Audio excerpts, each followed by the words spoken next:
وعليكم السلام ورحمة الله. أعوذ بالله من الشيطان الرجيم.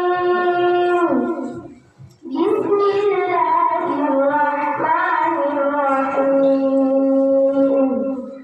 والشمس وضحاها والقمر إذا تلاها والنهار إذا جلاها والليل إذا يغشاها والسماء وما بناها والأرض وما طحاها.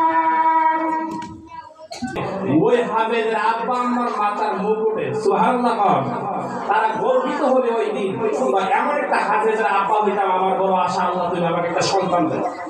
কিন্তু অনেক দিন হয়ে গেল সন্তান তো দেনা, দোয়া করে রাব্বি হাবলি মিনাস সালিহিন। এইভাবে কাজী সাহেবের বয়স হয়ে গেছে অনেক। শেষ পর্যায়ে গিয়া যেহেতু অনেক বয়স হয়ে গেছে, আমার আল্লাহ তার দোয়াটা কবুল করছে, তার ওয়াইফের গর্ভে আল্লাহকে সন্তান দিছে, আপনারা জানেন। তখন এই মুহূর্তে যখন কয়েক মাস হয়েছে গর্ভে থাকা সন্তানটা, এই অবস্থা কাজী সাহেবের অনেক অসুস্থ হয়ে গেছে।